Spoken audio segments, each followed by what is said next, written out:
Hi everyone and welcome to my channel Karoline's Knits. My name is Karoline and I live in Scotland with my husband Ben, our dog Fela and our baby to be. We'll soon have a baby. I am currently 7 months pregnant, which will probably explain why I will probably sound out of breath throughout the whole video and be moving about because let me tell you, this baby is not getting any smaller. She's an estimated about 2 kilos now and I can definitely feel it. I am going to see what I think about this background and editing. I really wanted to film today. I actually wanted to film for a while and for a variety of reasons haven't gotten around to it. And I don't know what I wanted with background today. It wasn't this. That's my home office space. You can see the exercise ball that I bounce around on in meetings to not have a sore back. And it isn't cute. It isn't particularly nice looking, but the fact of the matter is we live in a 3-bedroom house and it just isn't that big a house. Last time I sat downstairs and I didn't hate it, but I just wanted it as low faff as possible. So I'll film up here today. If I hate it, maybe we'll be back downstairs. Excuse me, next time. I had yogurt for breakfast and acid reflux is real. I feel like we're kind of in a funny phase where I have definitely done some things since I last saw you, but I really want to make sure, or not want to make sure, I would like to be able to have another video, oh, sorry Fela, another video before baby's here, and I just thought this was kind of like a good in-between time to kind of show you some bits, and then when I come back next time I will have more to show.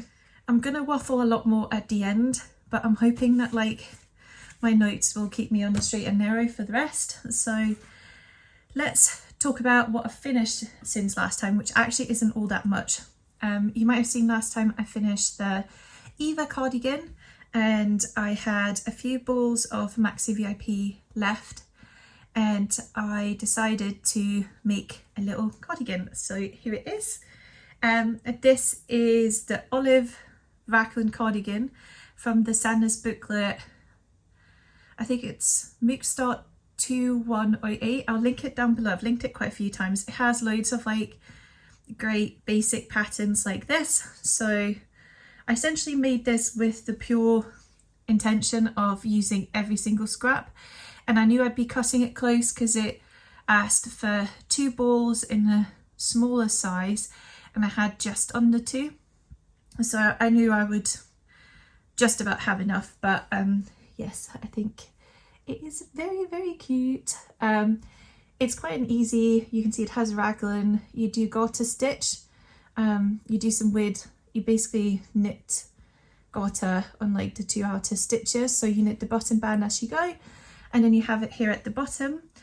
So the original yarn I did mention, but this is Lana Gatto VIP, which is Maxi VIP, sorry, which is 80% merino and 20% cashmere. So it doesn't get much softer than this. And I was recommended by one of my knitting friends that, especially for, well, I guess she's technically an autumn baby. She'll be born sort of early November time. But it is going to be cold at that time, that it's great to have a bit of a thicker cardigan just when they're very wee and you want to keep them nice and warm. So that's what this is. I don't know how much this will be worn. It also has quite a lot of rowing out, which I've set up a mirror today in the hopes that I can better see what I'm showing. So if I look off to the side, that's why. But you can probably see all the rowing out here and I kind of just accepted it, you guys. It's a cardigan. As it's the smaller size, she might be able to wear it for all of like 2 weeks before she grows out of it. But I decided to make sure the sleeves at least were long enough because I could always, like a little bit of a shorter body I think will be okay. It is a very easy pattern, so good to keep in mind for the future. I've spoken about the booklet a million times, but I do really like how many simple patterns are in there. The buttons are, again, I will show you, they're these little like flower buttons. They're actually from my grand stash. So after the last episode I was just about to go to Denmark and one of my grand's like she's really into sewing and has sewed for many years. We used to sew together as well. And she's also into knitting and is in general just quite a crafty person. My great gran, who I did meet, she lived till I was 13. I used to work in like a sewing shop back in the day. So my gran has a big collection of buttons and she doesn't sew much anymore. So I asked her if she had any buttons I could take so that when I was making baby knits I'd have buttons, and these were some of them. So I have a whole collection of different buttons that I plan to kind of use for these kind of purposes. I thought these were very cute, very neutral, and this cardigan is quite neutral as well, which I quite like in case we ever decide to have any more babies. Let's see after one. So that's finished object number 1, and finished object number 2 is this. This is as you can tell, a blanket. It's the baby blanket I've been working on. It's also from the booklet. It is knitted in superwash, which is why you can see this is very, very big compared to what it was when I cast it off. It is knitted in broken rib stitch, and yeah, it's not that much to say about it really. I'm glad it's done. I kind of put my main focus on it for a few days just to get it done, because I just wanted to make sure it was done before she was here and I could wash it. It grew so much in the first wash, so as it's super wash on, which was very intentional, I just machine washed it. So the main colour is Drops Merino, extra fine, in beige or something like that, I'm sure. And then the stripes are Arvetta Red Squirrel, and you can see that there's more and more distance between the stripes because I can't count, and I started knitting this when I still had a bit of lingering first trimester nausea, and even a pattern like this was clearly too complicated. But yeah, it has really grown. It is nice and I don't know if breathable is the right word, but I would feel quite comfortable that if you tried to, I won't do it because I'm wearing lipstick, but if you tried to breathe through that, like a baby wouldn't struggle to breathe through it, which I think is quite important. And I think it has quite a good size. It's definitely not small. So yeah, glad to have those two done, which I feel like is a lot of baby knits. But anyway, as I said, I was in Denmark, and in my mum's hometown, like in the bigger town close to where my mum lives, I should say, there is a yarn shop called Garn I Skovhuden, which is in Vejle, and I had checked out their Instagram because I knew I wanted to pick up some Især Jensen or maybe Jensen or like heavy merino or like something heavyweight that would match the mohair that I bought I bought early June time, you might have seen. I haven't pulled it out because this is the spare room and my yarn stash still lives underneath this bed, but getting it out is an absolute faff, and my back isn't very happy with me at the moment, so trying to like be on all fours and pull things out can just make me feel quite sore, so you have to excuse me. I will show you the Jensen when I knit it up. But I knew I wanted to pick that up, and then I was just kind of scrolling through their Instagram, getting some inspiration. I think they have lots of really great patterns, and it's a little bit different because it's Scandinavian. And they had one of the sweaters was basically when Især came out with their latest archives collection, they really struggled to keep Jensen in stock sort of all around. I think it just sold out so much because it's very much a yarn everyone's knitting in at the moment. Lots of designs coming out in it. So they'd suggested that you could make this sweater, the Inge Sweater by Lene Holm Samsøe, that you could make it in Gynt. Now I had some Gynt in my stash. I should say gifted.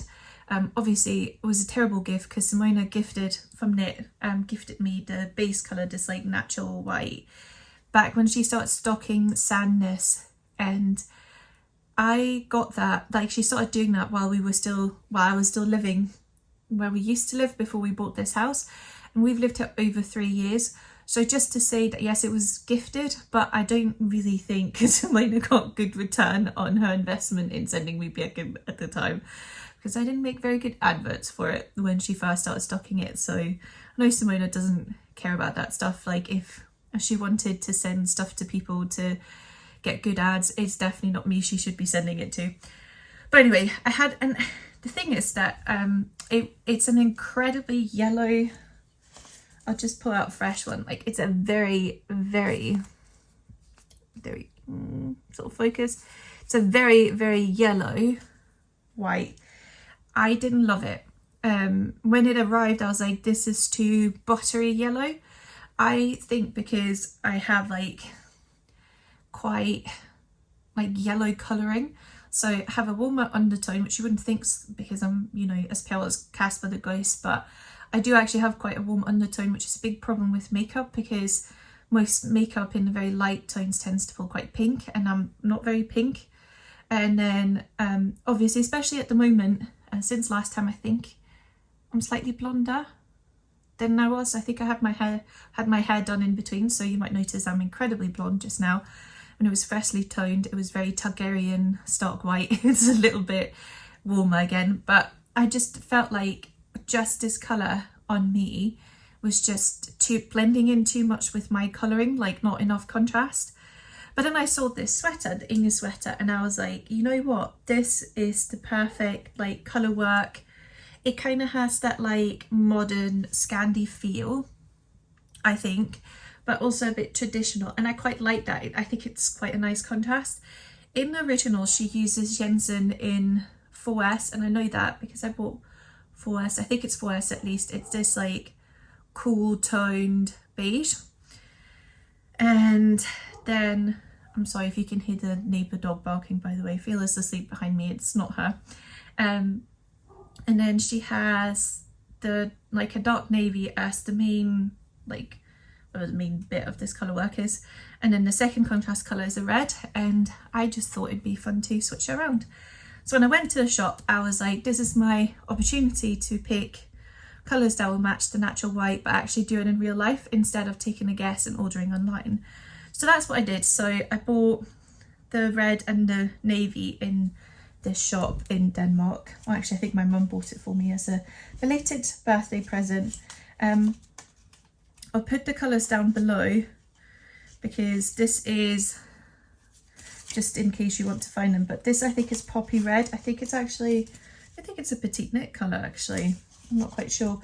And then I also have the navy, which I don't know where the bottom band has gone. It's a very, very dark navy. I think in looking at it here, I think it looks more true navy than it's ended up doing in the actual knit. In the actual knit, unless it's like in bright light, I think it looks a little bit black, and I would probably have preferred to have picked a slightly different blue. But I do quite like it. Obviously Piggin isn't the main yarn, so Piggin is quite an interesting yarn. It's a 100% Norwegian wool. It's quite an interesting yarn because I wouldn't say it's like squeaky, but it has a very specific feel. Even for rustic yarn, I think it does have almost like a bit of like a like when you just feel it here, it almost feels like it'll squeak a bit in your hands. I don't find that at all when knitting it. I find it incredibly comfortable to knit with, and I don't think it's particularly scratchy. It is a Norwegian wool. You're not going to get something as like, obviously if you compare it to the merino cashmere blend, they're two incredibly different yarns with two incredibly different purposes in my opinion. But it is, so far I have really enjoyed knitting with it. I used to be very, very sensitive to wool, and I'm definitely nowhere near sensitive anymore. So I also think over time it seems you can just get your body used to wearing more scratchy wool. I think you get kind of used to that feeling of having like feeling the texture of whatever you're wearing. That's my best way to describe it. But I definitely think this is going to be the type of yarn I can feel when I'm wearing it.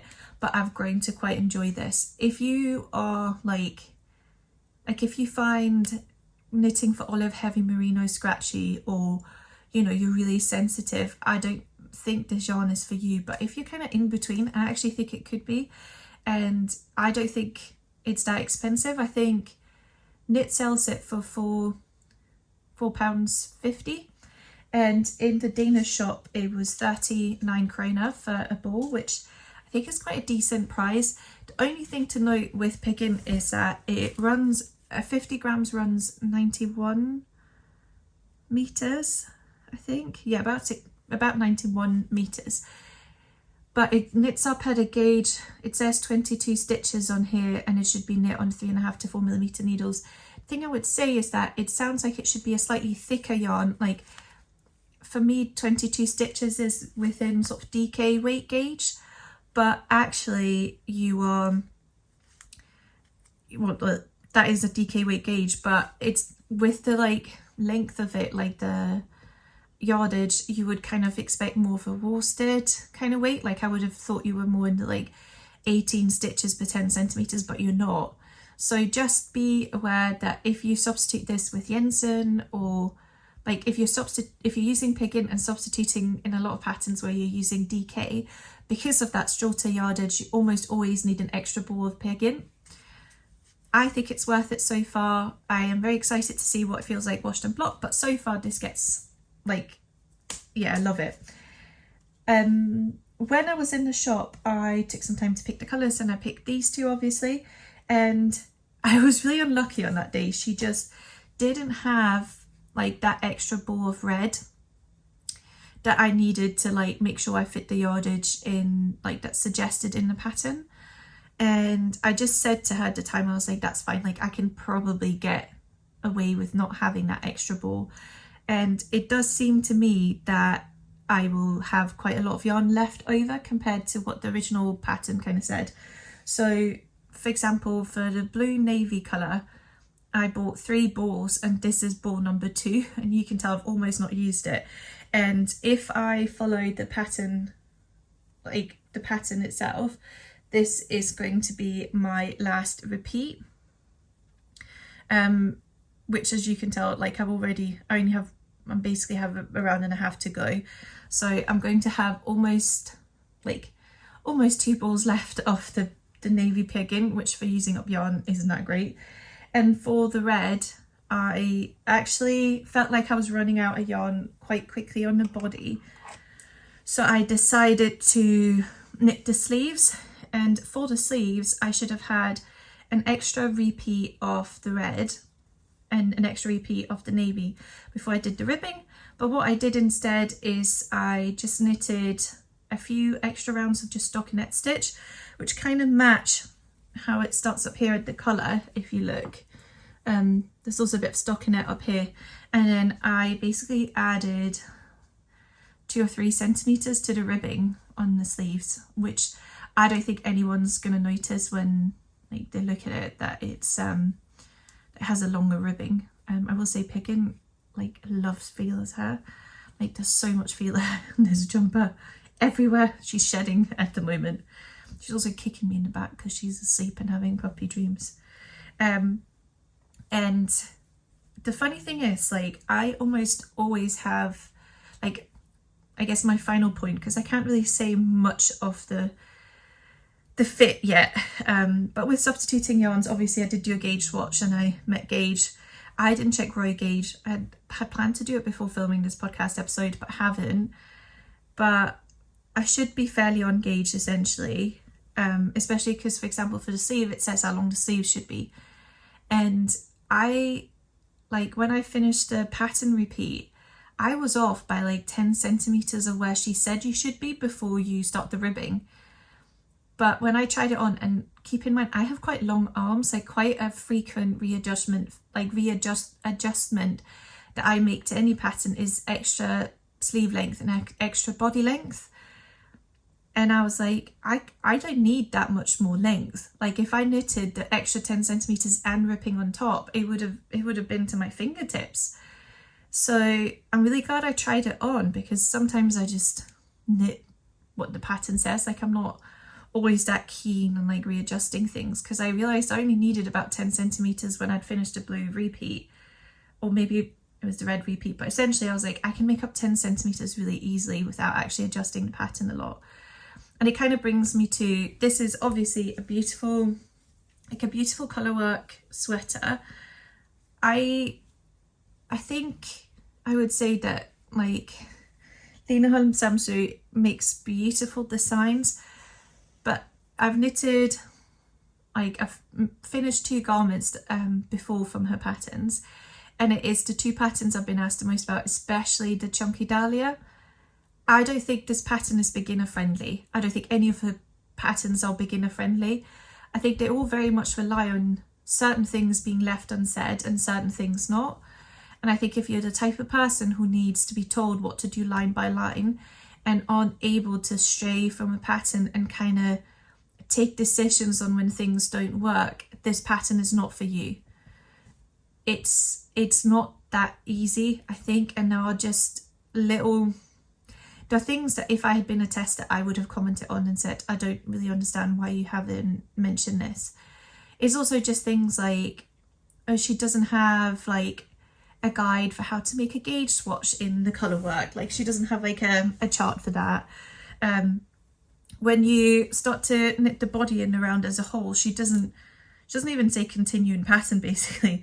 Like there's no colour work chart for the body, and I know you don't really need it because you're essentially just repeating the pattern that you've already done, but it just feels a bit convoluted. After the neckline you do some short rows before you start the colour work. Those I just had to read line by line. It was not something that made that much sense, and my brain was like, oh yes, this is what I'm doing. I was like, I'm just going to trust that I'm going to end up in the right place, and to this day I don't know if I did. And when I started the sleeves, I couldn't get the pattern to match, and it could be that I was missing a stitch on either side or I'd split for sleeves wrong, but essentially I had to do an extra decrease where I'd picked up stitches just to make sure the pattern fit.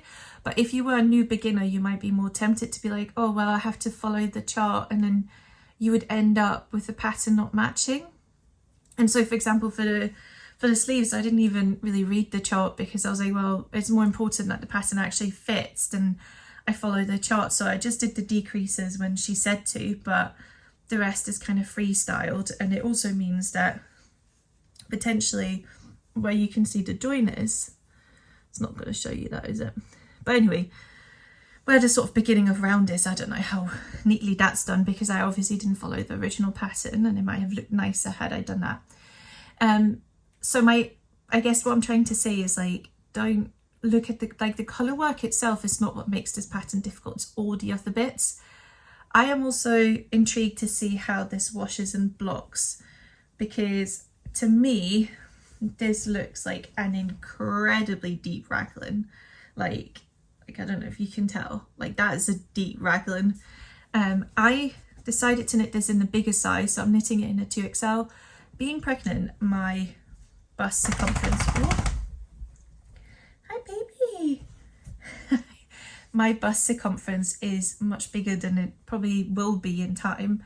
But I thought it is a very, very thick colourwork sweater. It's not a bad thing if it's on the bigger side. Like I'd rather have that than it's a little bit on the smaller side. But I do think it looks quite big.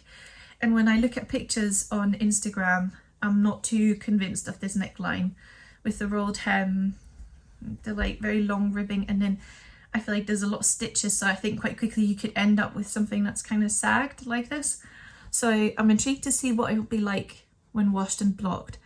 And I'm hoping I can fix the neckline if needed with some elastic. I did see someone on one of the Danish knitting Facebook groups kind of ask how she could fix the neckline.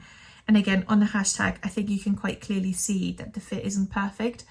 It was also very noticeable when I looked through the pictures after I'd started the pattern, because when you're first inspired and keen to make something, I don't always think I'm that good at I don't always pick every single flaw.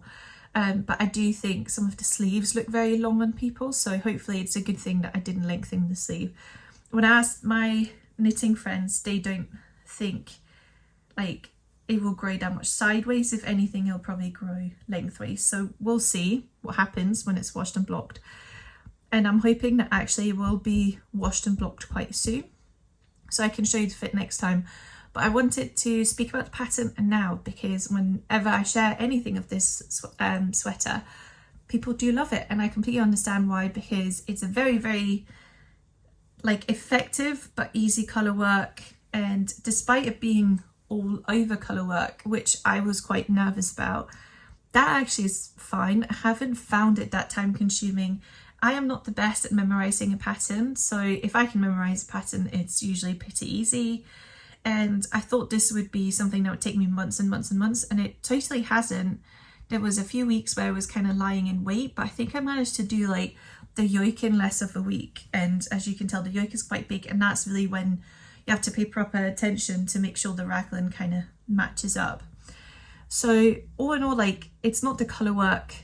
Like, I really enjoyed knitting it, but because I can tell people really like the pattern, I just want to make sure that people know that if you buy the pattern, you might not find it that straightforward to knit from. And I think it's important to keep in mind, because the colour work is something an advanced beginner could probably tackle.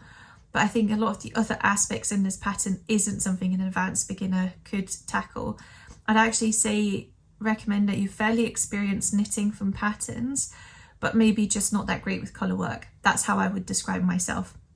Because otherwise I think you could get really frustrated with the pattern. And I'm also saying it because every time I show you, like, you know, with the Chunky Dahlia, I've had several messages of people wanting pattern support for me. I don't get paid by Lene, Holm, Samsøe in any shape or form. I don't get compensated for my time when I give pattern support. So if you do have problems with the pattern, you are better going to the design and saying, I don't understand how you've written this, than going to someone like me who will not have an opportunity to tell her. But I will not be providing pattern support to every single person who does this pattern, because I reckon I would get a lot of inquiries. But it's still been worth it. I've still enjoyed it. It's still been fun. I would still, you know, I'm glad I've knit it. Until I know what the fit is like, I don't think I can fully know if I have enjoyed it. So as I said, according to pattern, I am just about to finish the last blue repeat, which is what you finish the body on. And then I would be set to start the body. So I need to try it on, obviously being 7 months pregnant, which I don't think is very visible. It can be a bit hard for me to judge lengths and stuff. So I just need to make sure I'm happy with the length, because I don't want it too short. So this is my big whip, and I can already feel my voice going from talking so much about said big whip. So I'm going to have a sip of water and then show you the next thing I've been working on. So I actually started the Inge sweater and just enjoyed it so much I was like basically monogamously knitting on it. And then I will speak a bit more about it in the personal final bit of this video, but I just needed something easier. I realised that even though this pattern wasn't very complicated, I knew at the bottom of the sleeves I'd have to try it on, make up my mind, think about how I'd modify it, and I thought I'd be a lot more short on yarn than I am, because for the Inge sweater I have enough red to do an extra repeat if I want to, but I needed something easier. I just realised my brain wasn't quite in a project like that. So I asked on Instagram what baby knits people would kind of recommend that you do, what people have had like good use of, etc, etc. I shared some inspiration of things that I had found and liked, and have needles everywhere. Please tell me it's not just me. And the one that kind of came up that I was like, I'd quite like to make that, was the Seaside Set from Petiteknit. So you can see this is it. So you have a cute stripy body, it'll have buttons here. This is probably one of the most knitted, I would say, of the baby Petiteknit patterns. Like, this comes up all the time, and I think it's because you have the like button opening here, which makes it quite flexible for when they're small. It's easy to get over their heads. It's great for scrap yarn because you can do stripes, etc. In the Seaside Set, it also comes with a pair of trousers, which I'm planning to knit after I've finished this. And yeah, it is not that hard a pattern, but if it tells you anything about how mumbled my brain was, I still made mistakes in the first buttonhole that I had to drop down and fix. But that's okay. like it's fine. I managed to fix it. It looks good now. And I think I'm making this in the second size, which is 2 to 4 months. Or I can't remember. I'm basically making it, my hope is that she'll fit it at Christmas time. Because I'm using this dark red, which is the hand-dyed yarn that I bought when I was away with my knitting group. I showed the socks that I have made in this yarn. And I actually bought 2 hanks of it, so I have 200 grams of it. And the plan is for me to have a pair of socks that match the ones I made for baby. But we'll see if I get around to it. Like, when I realised it would be such a beautiful colour for this, and I planned to knit the trousers in the dark red, I was like, you know, the main thing is the yarn gets used and loved, and it doesn't matter if I don't make something matching for myself. And my main colour is Lana Vetta, which is a superwash. They're actually both sock yarns, which is a superwash sock yarn from Lana. So it's Lana Vetta, and it's in the colour Moss Pan, which is the perfect like neutral brown. Or neutral beige, I guess. It's melange, so it just looks like, personally, like for example the blanket, the beige colour isn't melange, whereas this one is, the Vetta is, and I just think it gives a bit more dimension to the beige colours and makes them look a little bit more expensive.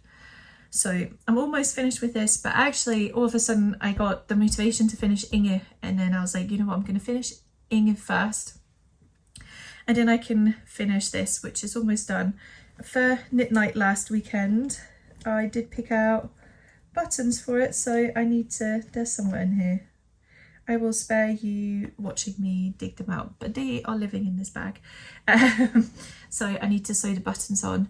I have done I realised that if I was to cut the yarn every single time, which is what I've done in Inge, which will be a pain to weave in, any advice on weaving in 1,000,000 ends in a colourwork sweater, receive gratefully. If there's any tricks, like I've seen people braid inside the like line, maybe I need to do something like that.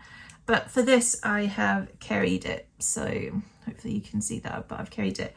And I'm not gonna lie, my first few attempts, you can see some of the dark red on the side of the body. It definitely got better on the sleeve. I don't think there's any peeking through. Probably gauge isn't perfect, but I actually haven't knitted a lot of stripes. I realised, I think besides the baby blanket, I can't really think of any other stripes I've knitted. So I'm just not that great with carrying my yarn up in stripes. But I was like, if there's ever a project where, you know, no one's going to look at a cute tiny baby and be like, oh, you didn't carry the yarn for your stripes very well.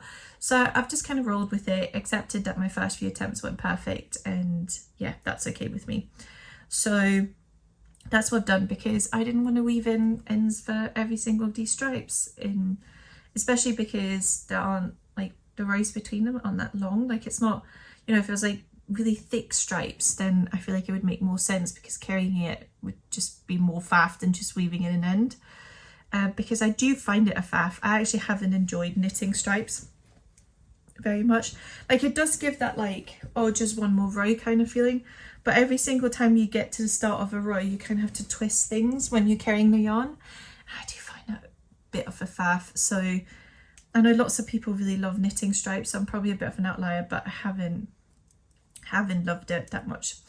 But it's very cute, and it's also, this pattern is definitely something I would recommend if you are looking to use up scraps, because I have had feedback that people who've knitted this find it to be like one of the things they use the most, and use it the most across the different life stages, because when they're very wee it's easy to button it up and get over their head, but then as they start to lie on their stomach you don't have a button band that kind of gets out of shape, because they can lie flat on their belly without any buttons, which is better. So I think in general it's considered a very, very good baby knit. Not that I know yet, we'll keep you posted. But if you are looking to use up some scrap yarn, I don't think you need very much for the stripes either. And that's kind of nice if you had like a nice hand-dyed mini or something like that that you could use up for this. Or a hank, like a special hank of yarn. You could make, essentially do what I do, like you would need less than 100 grams to make both the stripes on the body and the trousers. So it can also be a way if you had a special hank to kind of use it up. So that's kind of all I have to say about that, I think. The Seaside Set is quite basic, so yeah, have enjoyed it, will return to it. And that's kind of all for the knitty chat. As I said, I did buy some Jensen, let me say Jensen, when I was in Denmark, and I bought a zipper for it because I'm currently planning to knit the Petiteknit zipper sweater, but let's see. Now at least I have the fancy zipper and they're not cheap. So and then I bought I bought some of the like bright pink knitting for Olive Merino that I plan to match up with some leftover mohair in my stash. And then I bought the Pigant, so that's the yarn I bought, and I had so much to carry back because Mum and I had gone crazy finding secondhand baby things on Facebook Marketplace. So my suitcase was very full, but I was really thankful to go home and see my family. And I went home, I think I must have been about 28 weeks or so, like weeks along. And it was the perfect time because I still felt really good and I looked pregnant enough that I think it was nice to like show off my bump, but I didn't feel as pregnant as I definitely do now with getting up to pee several times a night, like the pelvic pressure from baby, all of those kind of things. I didn't have that at that point, so that was nice to see them all. And we did have a few days of nice weather, which was very enjoyable. And then I feel like I came back, and I actually, after I came back from Denmark, I got started at Inge, and quite quickly I was like, oh, I could do a podcast and show it off. And then we just got hit by a couple of weeks that were just kind of tough for all sorts of reasons. Not helped by the fact that I have SI joint pain issues. I've had that prior to pregnancy, but it's gotten a lot worse in pregnancy, and we were getting the nursery ready, so obviously the very unpretty workspace had to move into the spare room. We had to get all the nursery furniture done, we had to like move stuff about, we had to do skip runs, etc. Ben did most of the work. Like, I really have to give him credit for how hard he worked. He had a week off while I was working, and he like worked hours every day on doing a lot of these things. But at the very tail end, he got poorly, but I just wanted to get the skip run done because the whole house just had stuff in it, and I overdid it and gave myself such a sore back that I struggled to walk, I struggled to sleep, I was like immobile, and I've never had my SI joint flare out to quite that extent before. And in the end, I ended up seeing a physiotherapist who luckily kind of got it loosened up, told me what was up, told me what I needed to do, and it's made a big difference. And I find now that's why there's an exercise ball there, that actually sitting on the exercise ball instead of my desk chair makes a big difference, because I'm also suffering from rib pain, and sitting up can be hard. So I also feel like I haven't been knitting as much because I can actually, like, even sitting now I'm starting to feel my ribs being tired, and I need to move position in not too long. And then I got a blocked ear, which is a pain, and I felt poorly, had to get a drop in hospital for some liquid just because I got really dehydrated, and it's not good for baby if you're really dehydrated. So it was just a couple of weeks where a lot of things were going on, and I was like, while I can't hear, my back is so sore that I can't really move, and you know, being worried about baby and all of these kind of things, I just realized, I was like, it's not the time to film.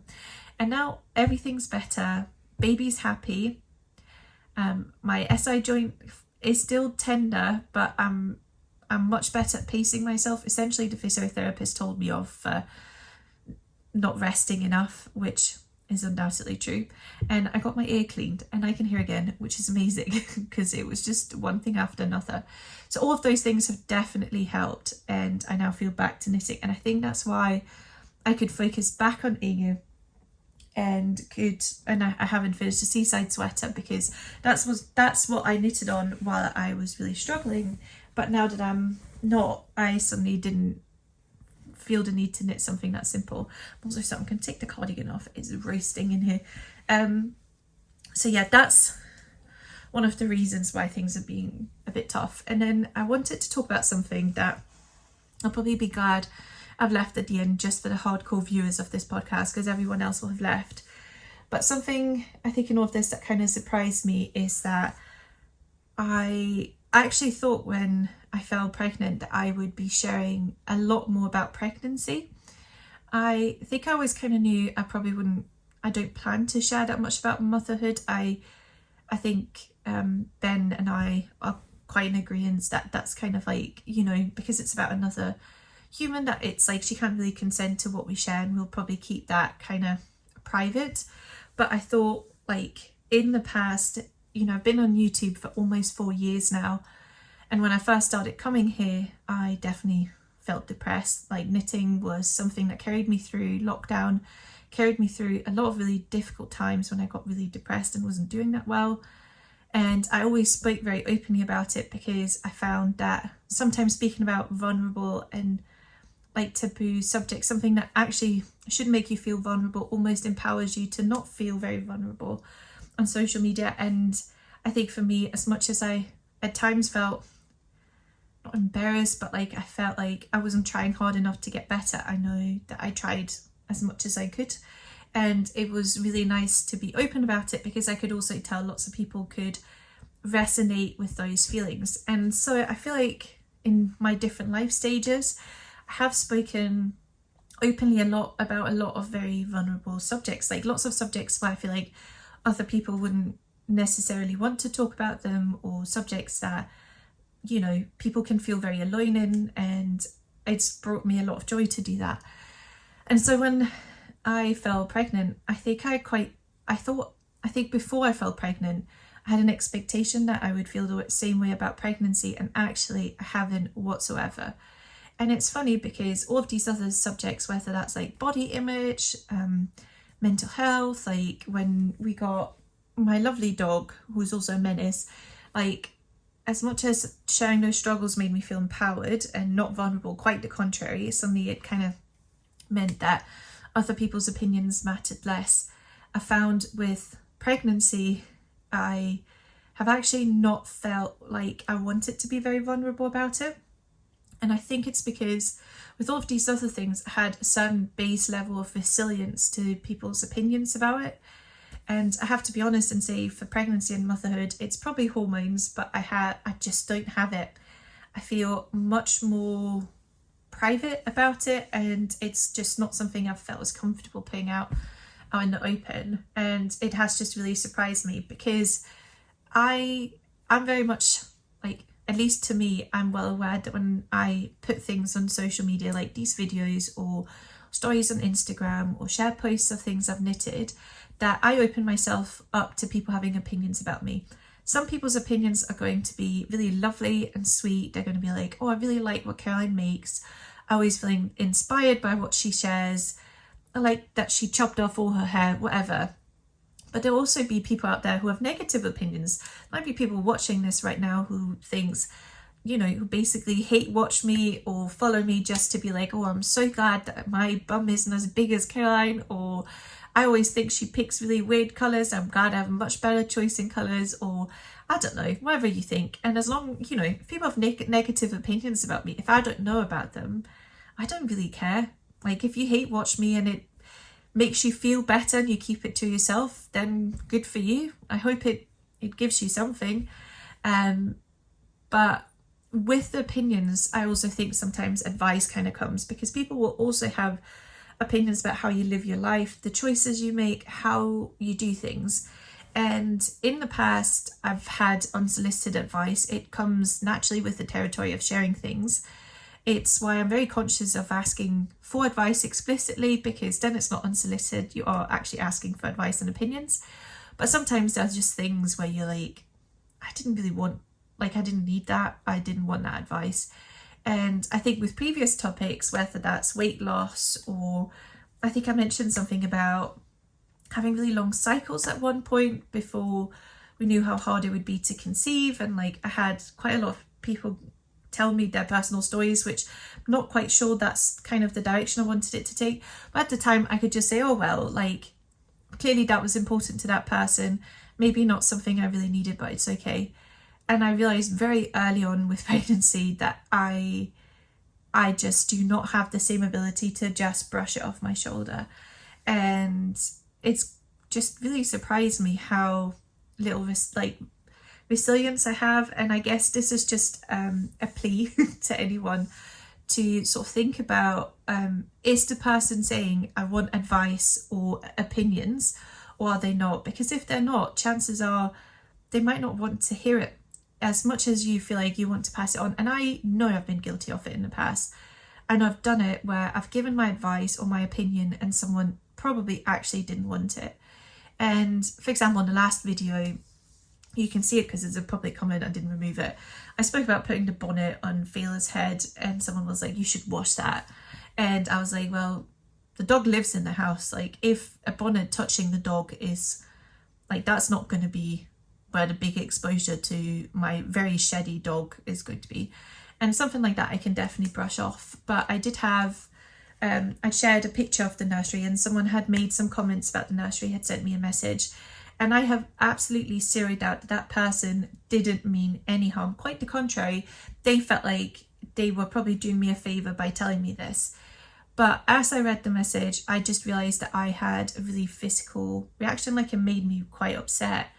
And I realised, but I didn't ask for it.